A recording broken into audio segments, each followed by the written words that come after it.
Sí, bona tarda. Començarem aquesta taula rodona de luxe que tenim aquí amb el tema dels reptes educatius en els centres. I tenim aquí tota una sèrie d'experts que més estan a peu d'obra, que dic jo, que són directors, caps d'estudis de centres educatius, docents des d'infantil, primària, secundària, diversos centres de diversa tipologia. En primer lloc, us faré una mica la presentació d'aquestes persones que han tingut la deferència de poder reunir-nos avui, aquesta tarda.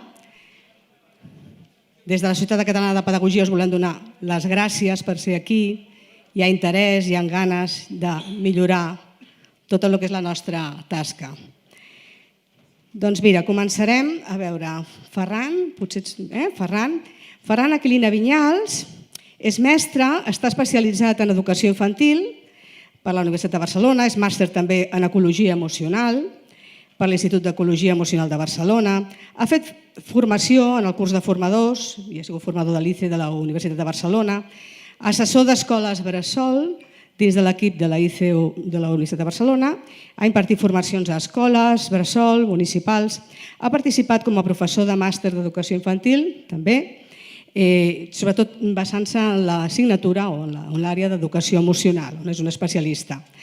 És mestre de l'Escola Bressol Municipal i actualment està com a director de l'Escola Bressol Municipal Can Dragó de Barcelona.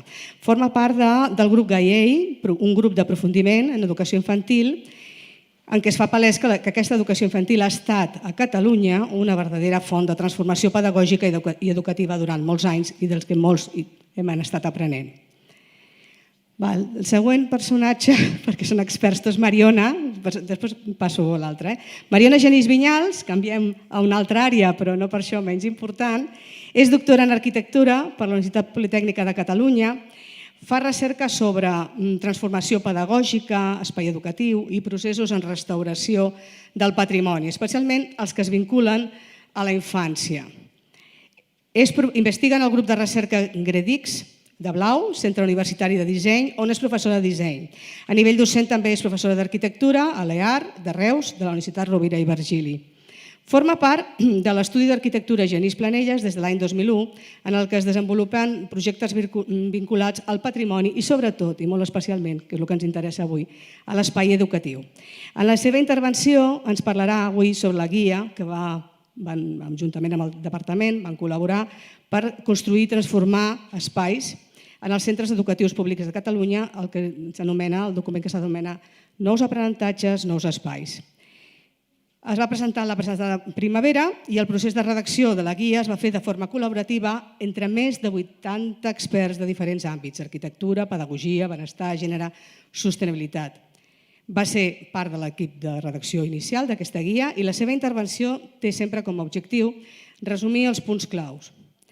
Aquesta guia pels projectes de construcció i transformació de centres públics respon a la vocació de transformació també del sistema educatiu. Canviar espais és canviar la manera d'aprendre i la manera en què el nostre alumnat va fent el seu procés de millora. Així doncs, proposa elements per repensar aquests espais pedagògics, un procés que ha de ser necessàriament col·lectiu i en el que han de participar tots els agents implicats en el procés educatiu: famílies, alumnat, entorn. No vull ser... És molt més extens els currículums dels que tenim i més difícil de fer... M'ha sigut molt difícil de fer un buidatge abans de començar. Continuaríem per Sandra Entrena, que la tinc allí. És la directora de l'Escola Virolai de Barcelona, biòloga i educadora, interessada sempre a millorar l'experiència d'aprenentatge dels alumnes i allí seguien sobretot metodologies actives d'indagació, de manipulació a través de l'aprenentatge basat en projectes, problemes o també reptes. Ella pensa que l'aprenentatge cooperatiu i el treball globalitzat és la clau de l'educació d'avui en dia. En el seu centre és un centre que és referent en aquest tema i sobretot en la personalització de l'aprenentatge. Sempre ha focalitzat el seu desenvolupament en les matèries STEAM, sense esbiaixes de gènere, context sociocultural o econòmic. Implicada en l'educació pel desenvolupament sostenible del seu entorn, estan molt implicats en l'impacte global sobre el planeta, col·laborant amb l'associació Catescu. Actualment, ja com he dit, és la directora de l'Escola Virolai de Barcelona i continua també la seva tasca com a professora associada a la Facultat d'Educació de la Universitat de Barcelona. Està compromesa a la millora de la qualitat educativa i sempre diu no paro d'aprendre. Això és una experiència que tenim els docents. I per últim, però no menys important, tinc aquesta parella de persones que la Yolanda, la Yolanda Vallvé Estrevé i l'Enric López Tuset. M'ha costat, Yolanda, molt resumir el teu currículum, ho he de dir, perquè és, entre altres coses, són la directora i el cap d'estudis de l'Institut d'Escola Àngel Tobias del Vendrell. La Yolanda és diplomada de professorat, especialista en matemàtiques, ha sigut formadora, ha treballat en l'àmbit STEAM, TAC, el LIC, projectes internacionals. I també l'Enric López, que també és mestre i és amb l'especialitat d'anglès. També treballa en gestió de projectes internacionals, crec, com la seva especialitat. I, a més, ells dos treballen en una escola, en un centre de màxima complexitat, que crec que és això el que ens interessa també, perquè tenim una modalitat diferent, veieu una pinzellada de diferents tipologies. Dins del que és l'estructura d'un institut d'escola, la seva experiència es basa en un model d'aprenentatge i avaluació que dona passos endavant, però alhora interactua amb el seu entorn constantment. Aquest model l'han anomenat el cercle de l'aprenentatge, que ens explicaran que consta de l'avaluació circular evolutiva, l'avaluació circular retrospectiva i, sobretot, molt important, amb els objectius de desenvolupament sostenible com a vectors transversals d'aquest aprenentatge. I ja, sense més preàmbuls, els hi passo la paraula perquè ells facin i elles facin la seva presentació. Moltes gràcies.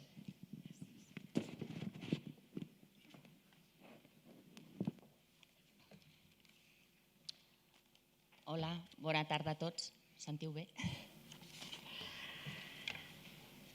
Bé, en primer lloc ens agradaria donar les gràcies a tot el públic present i també a tots aquells que ens estan veient des de l'streaming i, sobretot, a la Societat Catalana de Pedagogia per donar-nos l'oportunitat de poder estar avui aquesta tarda amb tots vosaltres.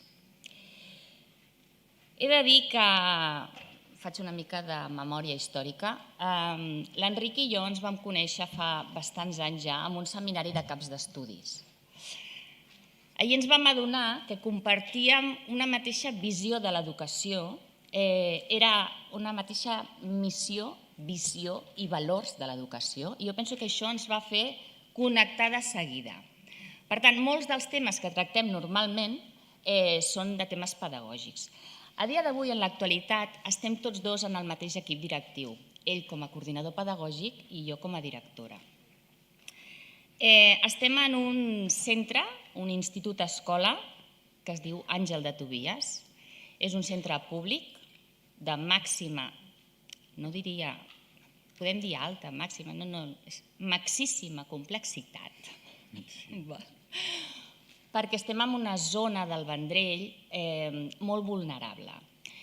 Això fa que tinguem famílies socioeconòmiques molt desfavorides, però a més arribem a tenir quasi un 80% d'alumnat magrebí, a banda de 17 nacionalitats més. D'acord? Compartim la idea que l'educació és una oportunitat de millora per als individus i que l'alumnat ha de poder disposar de valors i coneixements per arribar a aconseguir les seves fites de la vida. Quan vam entrar a l'Institut Escola, vam prioritzar que tot l'alumnat pogués, el dia de demà, arribar a tenir un futur. Bé, moltes gràcies. En primer lloc vull agrair a la Societat Catalana de Pedagogia per haver-nos convidat, a la Universitat de Lleida per haver-nos obert les portes a la seva casa, a tots els presents, tant de forma virtual com de forma presencial. Vull agrair, sobretot, haver-me trobat amb Yolanda pel camí, un camí no només pedagògic, sinó personal, i sobretot també el meu equip directiu i l'equip humà que tenim al centre, que és magnífic de dalt a baix. Parlo d'equip humà perquè tothom està implicat, des de l'equip docent fins al pas i tot l'entorn que això implica. Com molt bé ha dit la Iolanda, que tenim un centre d'una màxima complexitat molt intensa en determinats moments, i això, el curs passat ens va fer que ens plantegéssim, com estàvem treballant molt a sobre amb el tema de l'avaluació, va fer que ens plantegéssim com fer tot això d'una forma més inclusiva. Actualment disposem de 6 vectors i, sobretot, tenim inclosos els objectius de desenvolupament sostenible, els quals treballem des d'infantil fins a quart de l'ESO. I, vull fer menció, per exemple, d'un projecte que fem a tercer de l'ESO, que treballa en tots els objectius de persona i sostenibilitat especialment, i que requereix una coordinació d'àmbit. Dins de tota aquesta part pedagògica, si no fos per tota la voluntat, per tota la filantropia que existeix en tot el nostre claustre, no es podria dur a terme tot el que es fa, que és moltíssim. Per tant, n'estic molt orgullós. Dono pas a la Iolanda, perquè anem una mica justos de temps, a que expliqui les bases d'aquest cercle de l'aprenentatge i després ja us comunicaré una mica un exemple pràctic que hem volgut posar. Gràcies.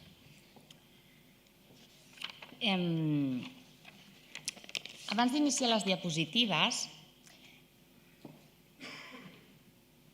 aprofitant aquestes pomes tan bones que ens han donat i que molts de vosaltres heu començat a tastar, m'agradaria posar un exemple que normalment poso jo quan estic al despatx o quan estic a les classes o quan em passejo, que és l'exemple de la poma. Poso l'exemple de la poma molt sovint amb les famílies, amb els alumnes i amb els professors també. L'exemple de la poma parteix del món de l'educació. Podríem comparar-la amb l'educació, d'acord? Llavors, jo la poma la puc veure, és una poma, tothom ho té clar, és a dir, li podem dir en diferents idiomes, sí? Però no deixa de ser una poma, l'objecte és el mateix per tothom. Però, en canvi, jo la poma la puc veure des de moltes perspectives. I és aquí on entra el món de l'educació. És a dir, jo la poma, si la veig des d'on estic jo, la veig d'una manera, però segurament la persona que està al final de tot d'aquesta sala la veu d'una altra. I segurament la persona que està a l'altra banda la veurà diferent. Segueix sent la mateixa poma, però les perspectives són totalment diferents. I és això el que enriqueix l'educació, que tots puguem veure les coses de manera diferent. En aquest sentit, clar, jo sobre aquesta poma puc arribar a tenir molts sabers, molts coneixements, però el primer que m'he de plantejar són una sèrie d'objectius, no? És a dir, jo què vull fer amb aquesta poma? La puc donar, la puc vendre, me la puc menjar? Posem per cas que decidís menjar-me-la. En aquest cas, ho podria fer de diferents maneres. Hi havia persones que se l'estaven menjant amb les mans, la podríem tallar amb un ganivet, podríem agafar i tallar-la a trossets, a rodanxes, etc. Tot això podríem dir que serien una mica les metodologies que nosaltres podem arribar a utilitzar. I de la mateixa manera, amb quines eines i recursos la tallarem. Amb tot això, tot i tots aquests conceptes que tenim molt clars, que pertanyen potser al currículum, el que sí ens hem de plantejar és que la base la tenim amb l'alumnat i amb el professorat. D'acord? Llavors, l'alumnat no tindrà coneixements si no està envoltat de la seva educació, de l'educació emocional. La que té i la que no té. I la que no té és la que nosaltres hem d'aconseguir que tingui. Per tant, la poma en si, la podem tallar i tot això, però si no tenim l'educació emocional de l'alumne, no podem arribar enlloc. Per altra banda, bé, ens hem trobat molts casos, sobretot els que estem aquí a les trinxeres, i és que no m'agrada la poma. És veritat. Bé, adaptem. és que sabeu que el meu fill, llavors entren també les famílies, el meu fill és al·lèrgic, no en pot menjar. Després a casa no mengem pomes, també és una opció. En tot això, si us hi fixeu, estem entrant en diferents visions que impliquen dintre de l'educació fer diferents canvis. I després ja tenim aquests agents externs que ens poden venir a fer una xerrada, per exemple, de salut, que venen a fer hàbits saludables.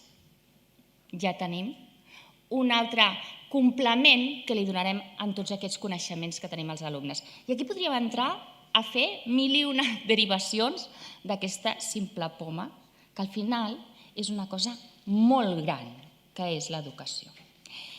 I ja deixo l'exemple i em poso a explicar-los. De tot això que nosaltres pensem de l'educació, hem creat un model d'aprenentatge.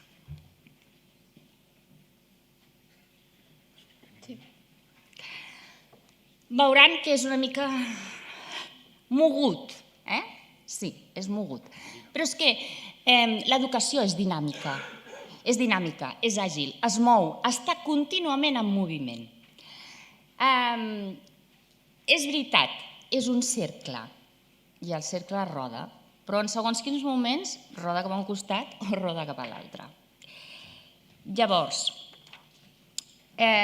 si anem enfocant una mica més dintre d'aquest cercle, trobem la part interior, que seria, diguéssim, el nucli de la poma.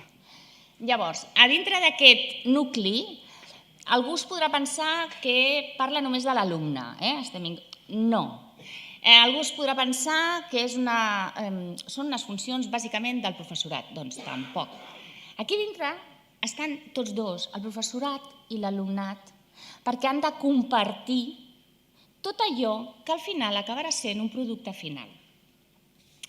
En aquest sentit, la part aquesta interior del cercle l'hem subdividit en 4 franges, 4 sectors. El primer de tots, que seria formular el procés multinivell.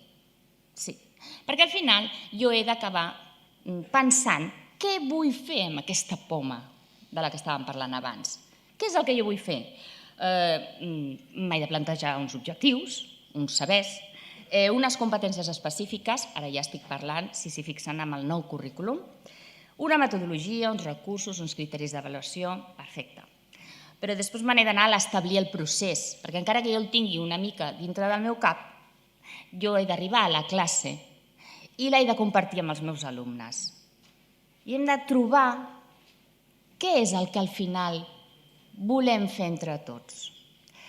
Ens ha passat moltes vegades. Veníem amb una classe preparada, hem entrat a 5è A, per dir alguna cosa. Sí, perfecte. Fem la classe i, bé, ha anat bé, els alumnes han participat, ha anat d'una manera.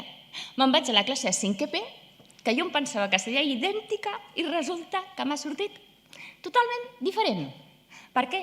Perquè els alumnes són diferents, perquè cada un d'aquests alumnes té unes necessitats i té unes individualitats. I en el nostre cas del nostre centre, a més, tenen cadascú la seva motxilla personal. En aquest establir el procés podríem parlar del rol del docent, que no ha de ser un rol únic, sinó que, depenent de la situació, ha d'actuar d'una manera o d'una altra. Hem d'acabar establint quin serà el nostre producte final. També hem de dir quins seran els indicadors, quines eines d'avaluació acabarem per avaluar i, finalment, el tema de la DUA. Si passem al sector 3, parlem de la metaregulació del procés. És a dir, no em puc quedar amb fer una activitat concreta, sinó que a partir d'una activitat concreta hi ha d'haver aquest feedback, aquest parlar, aquest tornar enrere, i precisament per això el nostre cercle va endavant i va endarrere. Perquè de vegades anar endavant tota l'estona, com dic jo, i si anem massa de pressa, m'estic perdent el paisatge. I llavors potser de vegades he de parar, potser de vegades he de tirar enrere, per recuperar o per millorar certes coses. I ens anirem a l'últim, que seria a partir d'aquesta avaluació que al final hem de fer, establirem uns models d'aula, obtindrem el producte final, haurem assolit les competències específiques a través de la metacognició i de l'avaluació. Si passéssim al segon nivell, que seria aquest que jo els he dit que envolta el primer nivell, tindríem l'educació emocional, bàsica. Aquí hem posat certes paraules que segur que tots coneixen. Comunicació, autoestima, intencionalitat, presa de decisions, autonomia, habilitats socials, empatia, regulació d'emocions i comunicació. En podríem haver posat moltes altres, però, m'entenen, arriba un moment que en són tantes que hem d'intentar encabir-les en algun lloc d'aquestos. Però l'educació emocional envolta l'alumne i, per tant, no la podem perdre de vista. Passem a un nivell 3, que és el que els comentava abans. El nivell 3 parla principalment de que no estem sols a l'escola, no estem sols a l'institut d'escola, ni als instituts ni a cap lloc. Estem envoltats d'inputs que són molt bons pels nostres alumnes. En aquest cas hem posat els professionals. Doncs sí, els professionals. No només tenim docents als nostres centres, tenim docents, tenim psicòlegs, assessors de l'EAP, LIC, tenim TEIs, tenim TIs, tenim vetlladors. És a dir, tenim moltes persones que estan dintre dels nostres centres i que ens estan ajudant a poder fer aquest cercle, a completar aquest cercle.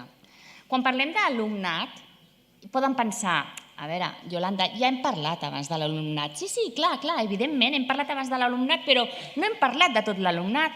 Els nostres alumnes baixen a veure, els de l'ESO baixen a fer activitats amb els petits. Els petits pugen potser a cicle superior. Aquests inputs que reben també són bàsics pels nostres alumnes. Les famílies, evidentment. Sempre s'intenta tenir un clima, jo penso que, diria confiança, però potser no és la paraula confiança. De vegades massa confiança, de vegades no és gaire bo. Però un clima de comunicació. Hem d'estar sempre oberts a escoltar les famílies. Perquè de vegades els alumnes tenen unes mancances o tenen unes necessitats que de vegades potser no les expressen, però les famílies sí, molt sovint. I els podem ajudar segur, d'alguna manera. I, per altra banda, hi ha l'entorn.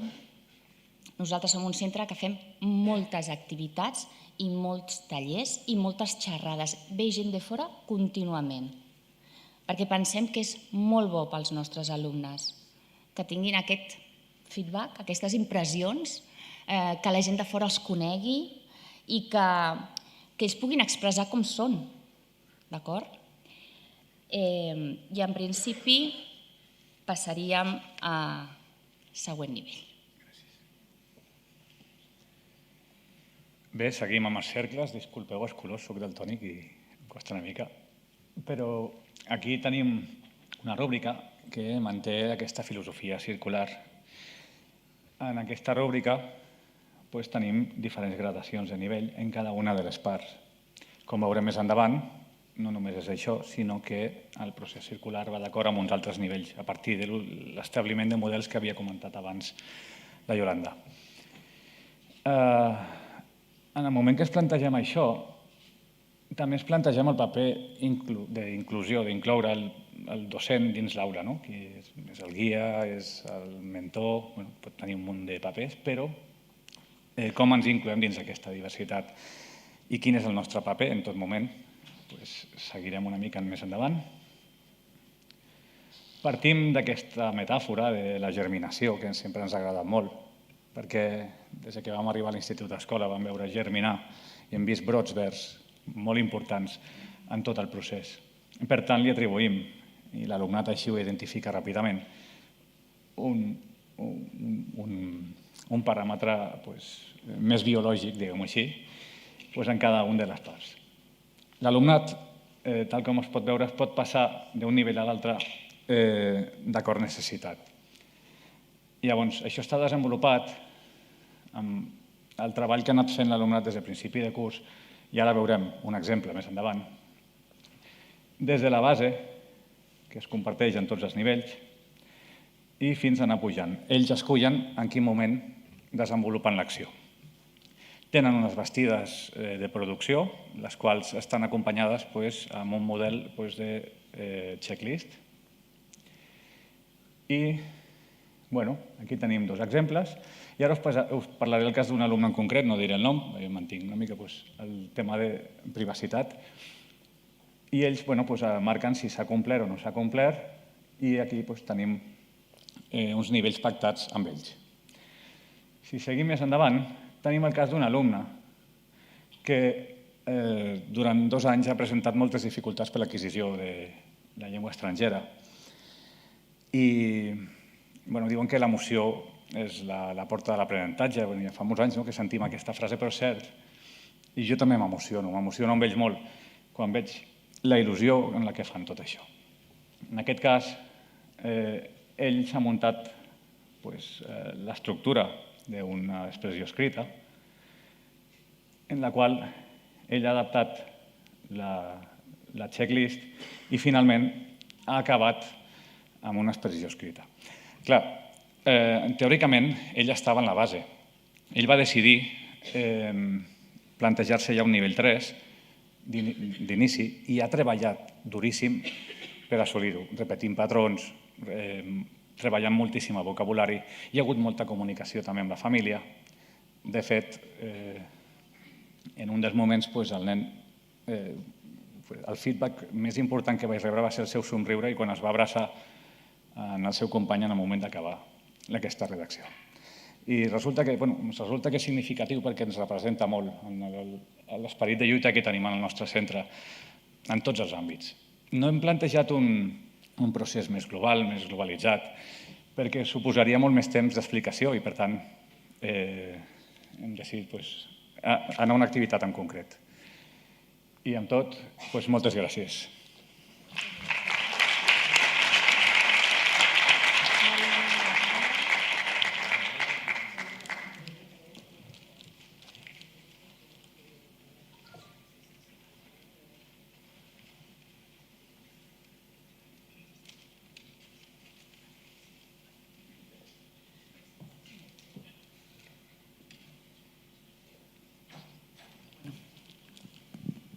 Hola.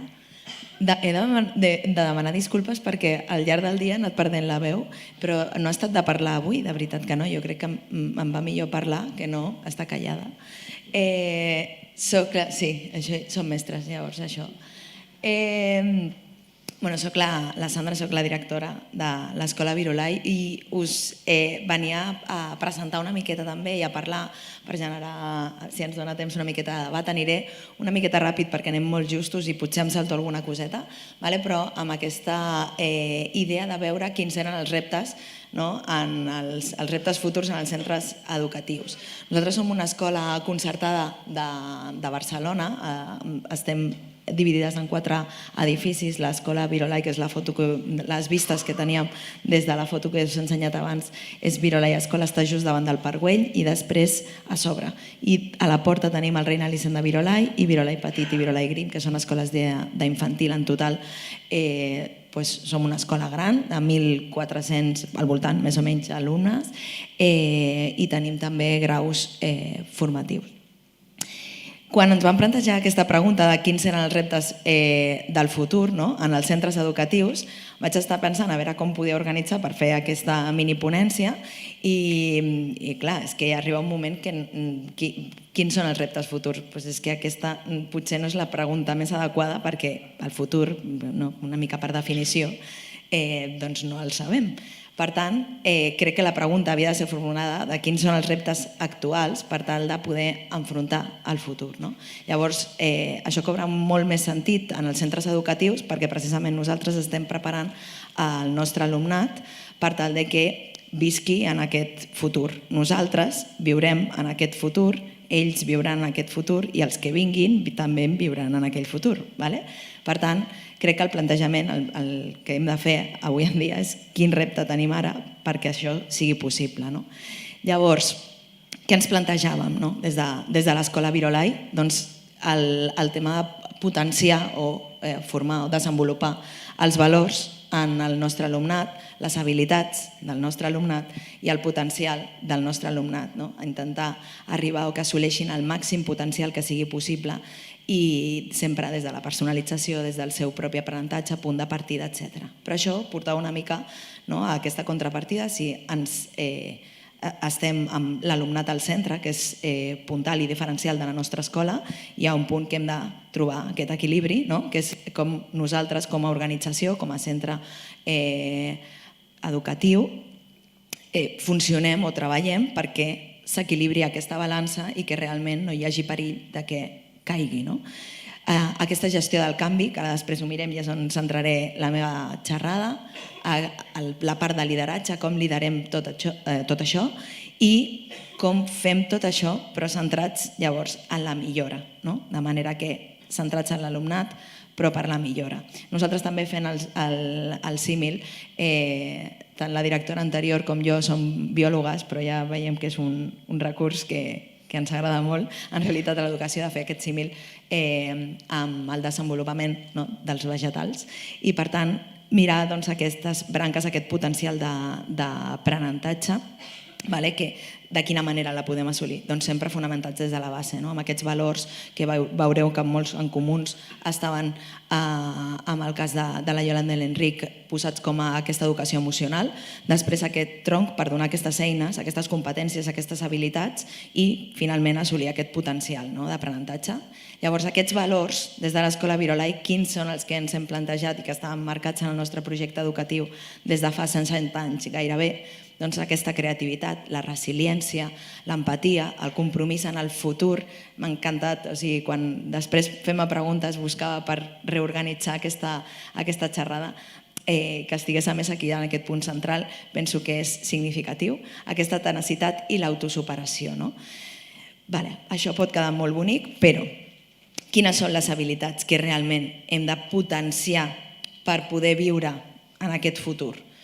Doncs una mica consensuat, no és novetat, si heu llegit darrerament, doncs aquesta curiositat, aquest esperit crític, la creativitat, l'aprenentatge, la iniciativa, col·laboració i cooperació, adaptabilitat, positivitat, són aquestes habilitats que hem de desenvolupar. Per què? Aquesta curiositat, el preguntar-te coses, la creativitat per poder respondre-les. De vegades ens equivoquem si pensem que la creativitat només es desenvolupa amb la part d'educació artística, per exemple. Aquesta creativitat està en tot moment i ens acompanyarà tota la vida. Per tant, no hem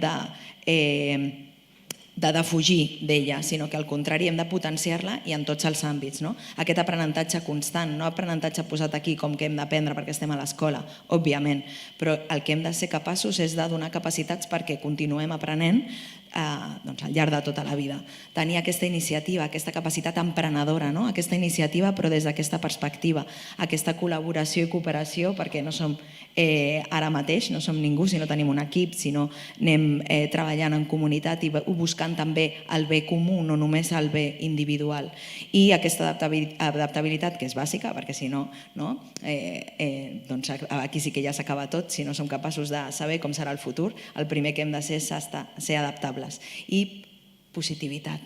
Estem en moments en què els canvis sempre fan por, ja ara ho veurem, i per tant la positivitat és molt, molt, molt important. Què fem nosaltres a l'escola?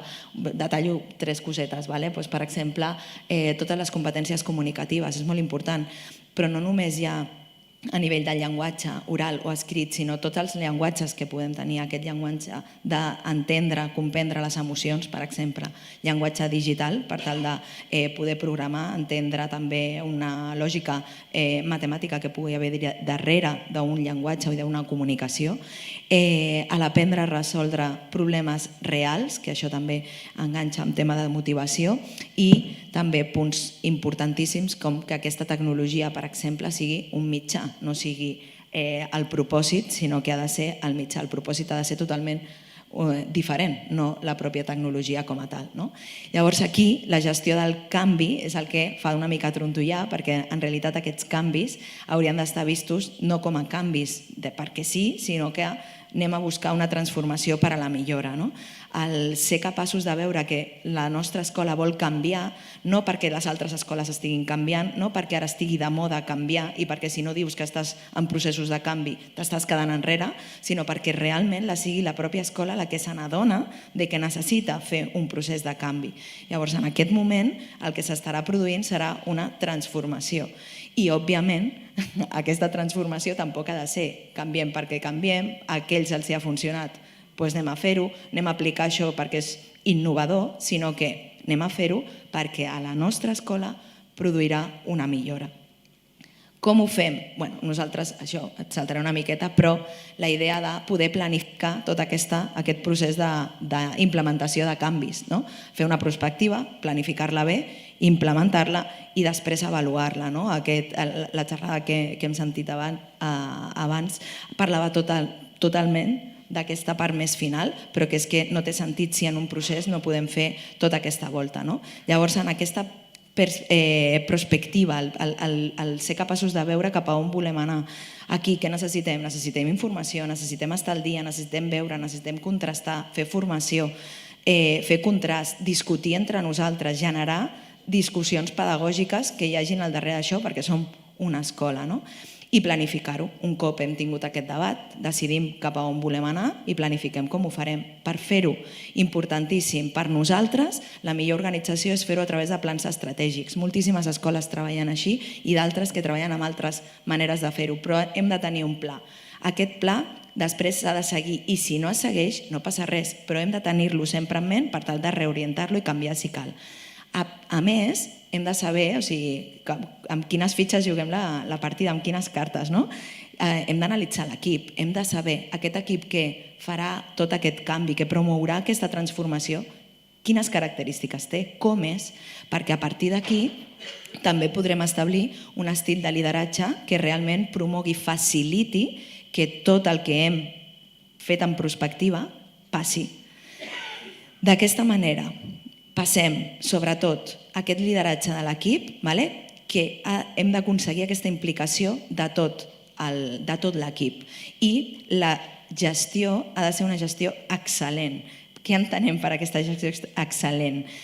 Nosaltres no arribem, això és el que voldríem arribar. No és que jo vingui aquí a dir que nosaltres som els millors i que ho fem millor que ningú. No és això, és on voldríem també arribar. Però fer-la, sobretot, sostenible i fer-la eficient. Sostenible en tots els sentits.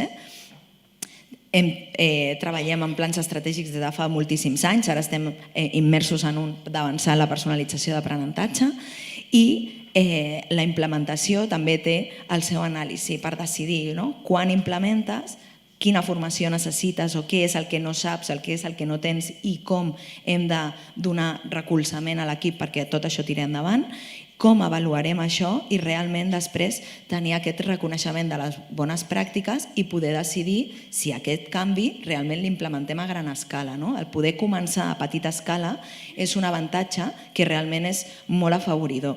I hem d'entendre també que quan a tempos tots en un canvi haurem de passar per aquestes fases. Haurem de sortir de la nostra zona de confort, passarem primer per una zona de por, després serem capaços d'aprendre i després serem capaços de créixer. Però tothom passa per aquestes fases i també hem de ser generosos per entendre, generosos, empàtics, assertius, per entendre que no tothom anirà al mateix ritme i que hem de passar per totes les fases. Si hem aconseguit saltar de fase abans que els companys, potser podem ser exemple de, podem ser recolzament de i fer equip. Sempre parlem que no és qüestió de rellotge, sinó de brújula, de com guiem realment aquest canvi. I finalment l'avaluació, i amb això ja intento acabar, no sé ja com vaig de temps, però de fer aquesta avaluació amb aquesta mirada que parlàvem abans per la millora continuada. Avaluar per millorar. Igual que ho fem amb els nens i que tothom crec que estem aquí no concebim l'avaluació punitiva de cap tipus, sinó que sempre pensem i tenim una mirada d'avaluar per ajudar a l'alumnat a créixer, no tindria cap tipus de sentit que en la nostra pròpia organització no apliquéssim aquest tipus d'avaluació. Per tant, que se'ns treguin les pors de l'avaluació, perquè l'avaluació està feta per realment poder decidir, prendre decisions, no? Avaluació i millora professional, contrast extern, que tampoc ens faci por que ens vinguin externs a veure'ns, a avaluar-nos o només a visitar-nos i que ens donin la seva opinió, no? I avaluació interna, que parlàvem abans, no?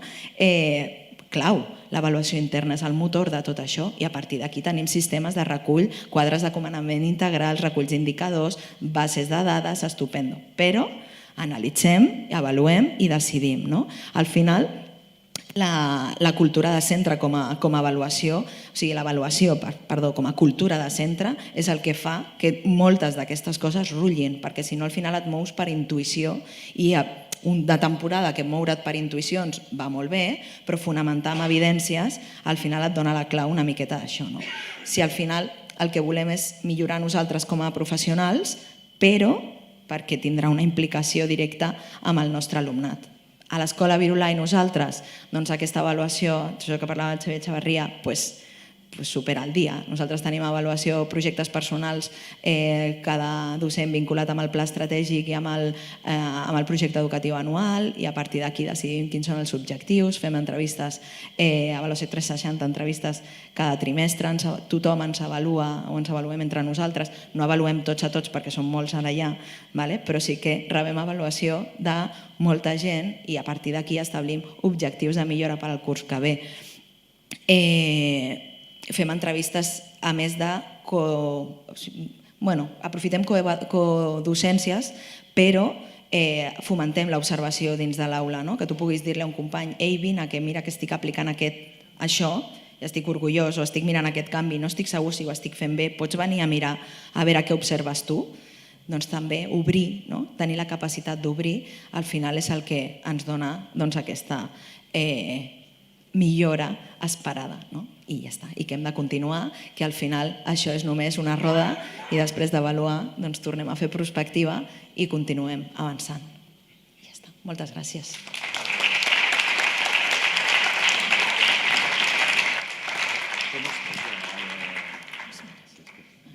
I el teu és aquest.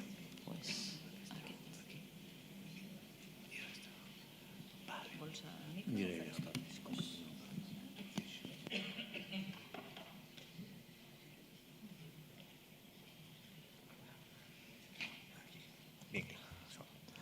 Hola, bona nit a tothom. Moltíssimes gràcies per estar aquí. Moltíssimes gràcies també a les meves companyes i companys que no els veieu però estan aquí darrere en streaming, estan aquí tots aquí, vull dir que som el grup de GAE. Moltíssimes gràcies també a la Societat Catalana de Pedagogia per convidar-nos per estar aquí, perquè és una oportunitat de poder fer el que és l'educació infantil i voldríem fer concretitzant amb el 03. Què és el GAE? Doncs el GAE és un grup multidisciplinar de professionals, d'experts, d'expertes, des de l'àmbit universitari, des de l'àmbit de les ciències d'educació, des de l'àmbit de la pedagogia, des de l'àmbit de la salut. O sigui, aglutinem una sèrie de professionals i de persones per la qual ens donen una visió holística i multidisciplinar del que pot ser l'infant petit o petita. Aquest grup està liderat per la doctora Otília Defis Peix, que és una professional, una experta en educació infantil i que d'alguna manera ens ha guiat això. Ara passaré una miqueta, a veure, aquí. Aquí està l'agraïment. Molt bé. Aquí. Estem en un congrés de pedagogia internacional. Caramba, això fa respecte. Però més respecte també és per la consideració de la infància, que recordem que de fet és un fet relativament innovador, relatiu de consideració de la infància, perquè abans no es considerava la infància. Però si ara anem a filar una miqueta més prim, com considerem la petita infància? Com considerem els 0-3 anys? A vegades és allò que dius, els grans desconeguts o desconegudes, és els que no sabem. Els petits, però està ple i cada vegada més tenim més consciència del significat, de la importància, de l'evolutiva dels primers anys del nen i la nena. Ens ho diuen les neurociències, ens ho diuen les recerques evolutives, ens ho diuen l'educació emocional o la pedagogia, que són referents avui en dia, i encara s'està dient, s'està sabent què és el que passa als 0 a 3 anys. D'alguna manera es dona consciència de que hi ha competències de l'infant de 0 a 3 anys i que està dotat d'unes experiències i uns coneixements amb el desenvolupament. No diem també del 0 a 3, no, del 0 a 6 i podríem dir evolutivament, que això també això és una cosa qüestionable, del 0 a 8. Aquests aspectes tenen una funció, que són primordials, tenen una funció educativa i de relació en el que significa. I els donen unes pautes, els donen unes maneres de treballar. Per tant, que hem d'oferir contextos socials, educatius i experiències riques i variades d'acord amb aquestes capacitats de l'infant. No podem fer, ho dic, qualsevol cosa, tan sols també en el tracte de l'escola, però també en el tracte familiar. Evidentment, tot això vull dir que és importantíssim que el significat dels vincles i de les cures de l'infant no són menyspreables, al contrari, són base de relacions socials que s'estableixen entre adult i infant. Aleshores, tot això pot generar una nova imatge o genera una imatge de les escoles i els serveis educatius en tant en quant ja hem de desterrar la paraula guarderia. Això no s'ha de sentir mai més. Nosaltres no guardem ni nens ni nenes, sinó els eduquem. I els eduquem conjuntament amb la família, professionals i famílies, com després explicaré. I també tenim una comunitat educadora on hi ha serveis educatius que són també col·laterals amb això. No menys també, parlant de pedagogia, a Catalunya hem sigut avançats i avançades en la pedagogia de la primera infància. Per exemple, us sonarà, evidentment, Montessori, De Crowley, Piquet-Lozzi, Magaluzzi, o, per exemple, tota la innovació que ha portat a terme els moviments de renovació pedagògica. Com persones, per exemple, com Marta Mata, Irene Balaguer, Tere Magem, Pepe Òdena, Montserrat Anton, Rosa Vidella, els vull fer nombrar perquè són pedagogues, que han treballat, però no solament elles, és totes les escoles bressol que existeixen arreu de Catalunya, que totes les mestres i mestres, d'una manera seguida, continuada i innovadora, han sigut capdavanteres per això. Per tant, ens preguntem d'alguna manera, és el que deia jo, Miquel, coneixem els 0 a 3 anys? Potser no, o potser sí, o potser és que tinguem que fer més, no? Parlem, per exemple, des de la part de l'administració. Estem en un any, en un temps, que podem dir que hi ha avenços. Quins? Doncs que per primer any l'infant de 0 a 3 anys està en el registre d'alumnes, que fa des del 0 fins als 18 anys. Això no existia abans, existia a partir dels 3. Avui en dia, s'ha matriculat els nens i nenes i tenen especificat el nombre. Això els dona visibilitat i és importantíssima. I després també una altra cosa que també fa el que és la cohesió de l'etapa d'educació infantil, que es divideix en cicles de 0 a 3 i 3 a 6, que és anomenar en lloc de parvulari, dir infantil 0, infantil 1, infantil 2, 3 i 4. Per tant, ens dona, companys i companyes, ens dona allò que estem en el mateix barco, tots i totes plegats. Després hi ha un altre cabdal que ha sigut per a les famílies, que aquest és el primer any que s'ha finançat els 2 o 3 anys, escola bressol de 2 a 3 anys gratuïta. I hi ha la intencionalitat també del 0 a 1 de poder-ho fer. I un altre fet important, és que s'està preparant, està sorgint el nou currículum de 0 a 6 anys. Per tant, que és un currículum que s'ha treballat, que s'ha fet, que s'ha elaborat amb professionals, que té en compte la visibilitat de l'infant, que té en compte tots aquests aspectes que estem dient aquí. Per tant, ens dona cohesió d'etapa, que és el més important. Però, sempre hi ha un però diem les coses, no, per manifestar una miqueta on ens trobem. No hi ha universalitat del 0 a 3.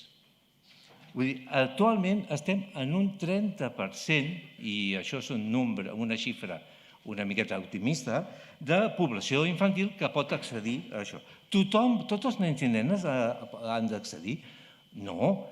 Vull dir, també hi ha els serveis familiars, hi ha els serveis d'atenció a les famílies, espais nadons, diversificar. Però les famílies que necessiten no tenen accés. Què passa també? Que aquesta gestió que s'està portant, l'estan portant bàsicament ajuntaments i entitats municipalistes, diputacions, consells comarcals, que d'alguna manera fan el que poden, però hi ha una política diversificada, amb la qual cosa la coherència i l'equitat del 0 a 3 i de les polítiques queda molt entredit. Aleshores, per altra banda, també hi ha un aspecte de qualitat. Quan es parlava abans a la ponència d'abans de Xavier Echeverría, deia de qualitat.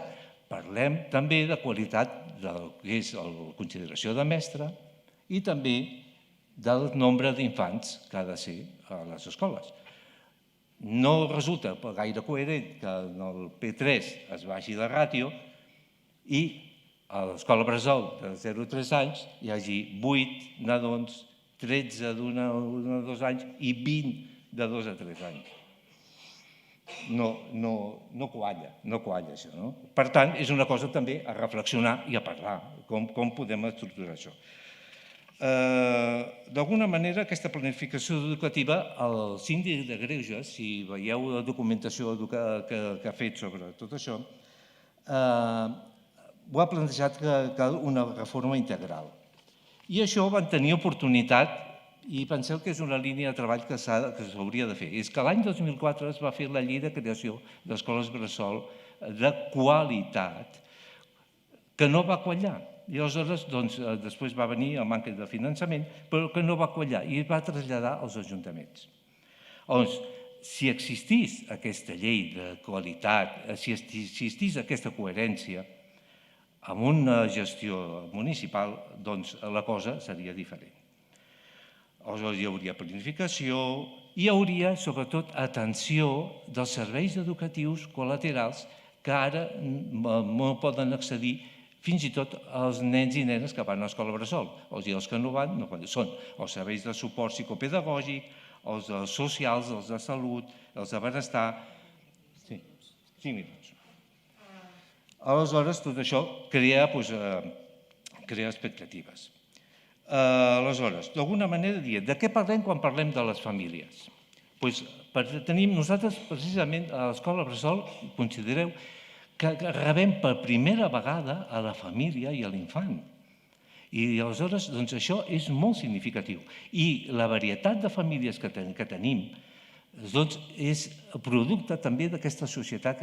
No pots dir que són famílies monoparentals o famílies nombroses, sinó que hi ha famílies que tenen reconstituïdes, enllaçades, d'acollida, LGTBI, refugiades, molt tipologia de família. I a més, ara, avui en dia, agreujat pel tipus de pandèmia, per les pors i per tota aquesta situació d'això. Per tant, els mestres i les mestres de l'escola bressol tenim que atendre tot aquest bagatge, tot això en qualitat i en manera de fer-ho.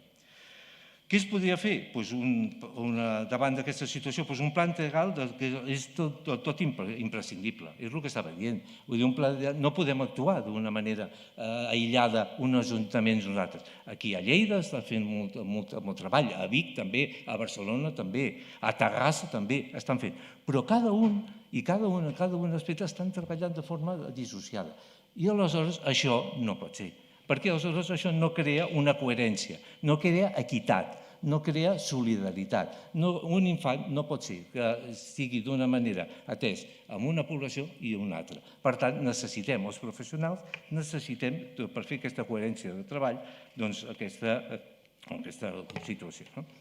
Aleshores, davant d'aquesta situació, què és el que nosaltres proposem des de la GAE? No són nous, no venim de fa poc, al contrari, fa molt temps que estem treballant nosaltres, quan treballàvem a la universitat, molts cursos de formació, molts cursos de reflexió, formadors a formadors, com deia abans, protagonistes del màster d'educació infantil. O sigui, d'alguna manera, i aquesta reflexió pensem que s'ha d'incentivar. S'ha d'incentivar en els centres, però s'ha d'incentivar també a nivell públic. Donar oportunitats, donar reflexions, donar maneres que puguem fer que el 0-3 estigui verdaderament integrat en el 3-6, que estigui verdaderament conegut, que sigui una coherència i que, en la mesura que es pugui, doncs que es vagin fent aquestes polítiques amb una direccionalitat que donaria d'alguna manera aquesta coherència. Un cop identificat tot això, seria crear aquests canals de comunicació, seria crear polítiques que garanteixin la conciliació familiar, seria parlar també de reconèixer diversitat de centres educatius, parlar de com establim aquesta connexió 0-3, 3-6, que d'alguna manera ho poso aquí. Aquí, mira, he posat fotografies que és les famílies esperançades, vull dir, d'alguna manera. D'alguna manera, és a dir, com podem treballar? Hi ha experiències de modelatge que s'està parlant de 0-3, 3-6, però què passa amb les famílies? Que això és una altra cosa també a parlar. No tenen itineraris de 0-3 a 3-6. No hi ha. Quan surt de l'escola bressol, no tenen cap escola de referència. Per tant, si estem treballant en coherència els mestres de 0-3, 3-6, però que no hi ha coherència, no ens podem coordinar i no podem fer tasques. Per tant, és una altra cosa a repensar. Per tant, d'alguna manera hi ha molt per fer, tot està per fer, tot és possible, com deia el poeta, però el que volem fer d'alguna manera és participar en aquest procés, d'alguna manera incentivar aquesta reflexió i que d'alguna manera el que és el 0-6, l'etapa del 0-6, sigui verdaderament plena, coherent i equitat.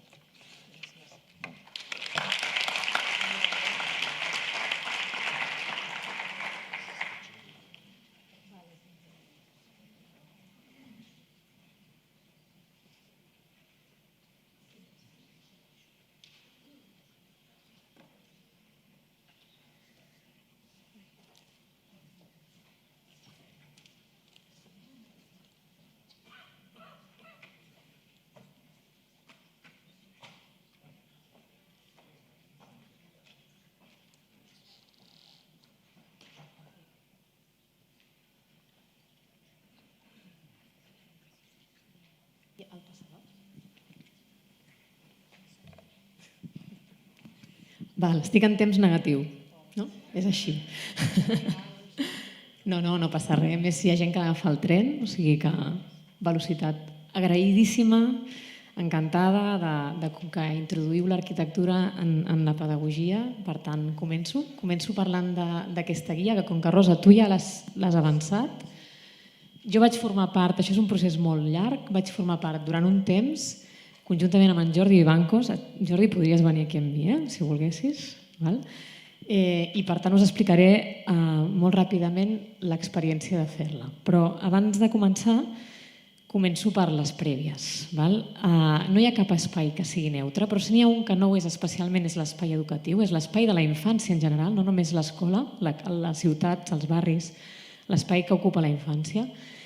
I no ho és per molts motius, no ho és perquè quan som petits i petites ens afecta molt més l'ambient que quan som persones adultes. Pensem en els agents tòxics, en la contaminació, són coses molt objectives. No ho és perquè perquè els infants i els joves de l'estat espanyol són els que més hores passen en els instituts i en les escoles, especialment els joves, segons l'OCDE, a nivell europeu. I tenim un munt de dades, ja ha arribat un moment que en tenim prous. Tenim un munt de dades objectives que ens diuen que la quantitat, la qualitat de la llum natural, l'acústica, la temperatura, inclús la relació amb la natura, ens afecten molt quan aprenem, en els processos d'aprenentatge. Això ho sabem.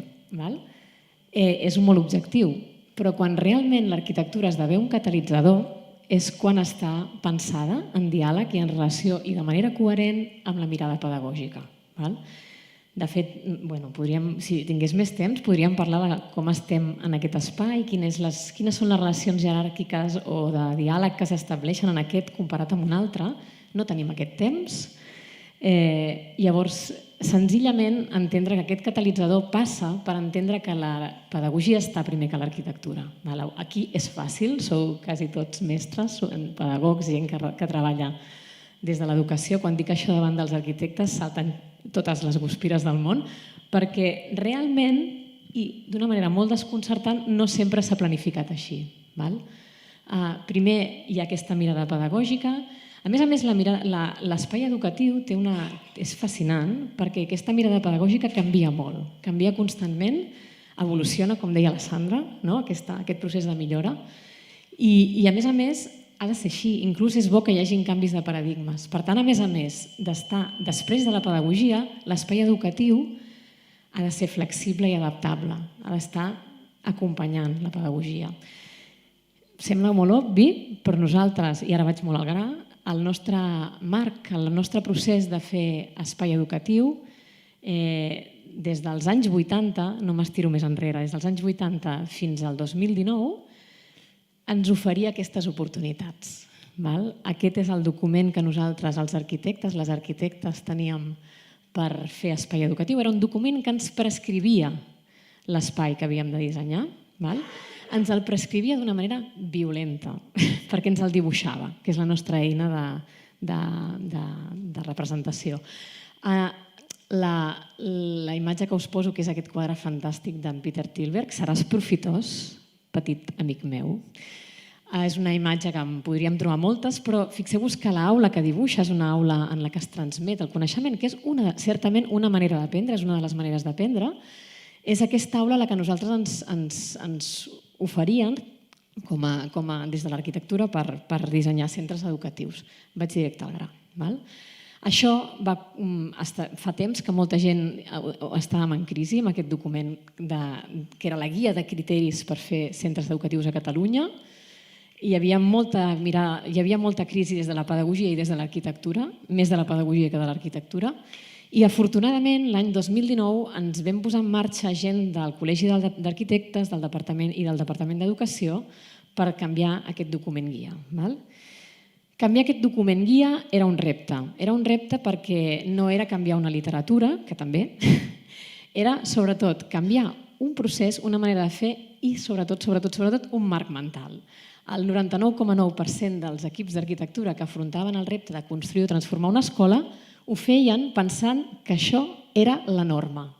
Nosaltres l'única norma que tenim de moment a nivell estatal per fer construir escoles és el Reial Decret del 132 del 2010. Això és un document propi intern i de la Generalitat que el 90% d'arquitectes pensàvem que era una normativa. Per tant, el primer era canviar aquest marc mental i el segon, canviar una manera de fer. Perquè també, i de manera oficiosa, nosaltres, quan dissenyàvem un edifici educatiu, no podíem parlar, estava bastant prohibit parlar amb la comunitat educativa que anava a evitar-lo a mà. Això es feia en termes econòmics i en termes de manteniment, era el més pràctic. I el manteniment i l'economia són molt importants, però recordem que el sentit comú ens diu que també hi ha un element molt important que és la pedagogia. Per tant, aquest era el repte. Aquest procés va començar al març del 2019, insisteixo, amb aquests 3 agents. El paper d'aquí de la Fundació Bofill va ser el de generar un procés participatiu que finalment el va elaborar el Globus Vermell, un grup d'arquitectes que té moltíssima experiència en processos participatius, perquè també hi havia un repte com a tipus de document, i és que havia de ser un document guia que parlés tant a les comunitats educatives que anaven a tenir un centre nou com als equips d'arquitectura que l'havien de dissenyar. Per tant, havia de combinar dos llenguatges i això és molt difícil de redactar.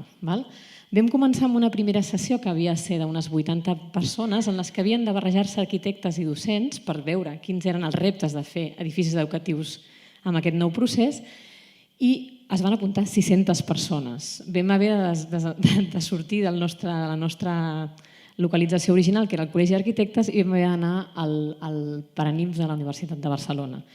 Això va ser el tret de sortida d'un procés llarg i molt intens de 6 sessions programades i altres d'espontànies, en el que van participar més de, hem dit abans, entre 80 i 100 persones amb múltiples mirades. Això va ser una part molt interessant. Evidentment, també hi va haver una recerca a nivell de marc teòric molt gran i que vam tenir un privilegi molt gran, el David Lladó i jo, de part del COAC, i el Jordi Bancos, que en aquell moment estava en el departament. Ell sempre diu que és el seu treball final de... Com ho dius, Jordi? De jubilació. Perquè després es va jubilar. És el TFJ, que ho sapigueu, els que esteu allí. Molt bé. Aleshores, després d'això vam treure un primer document, una primera guia, que es va testejar.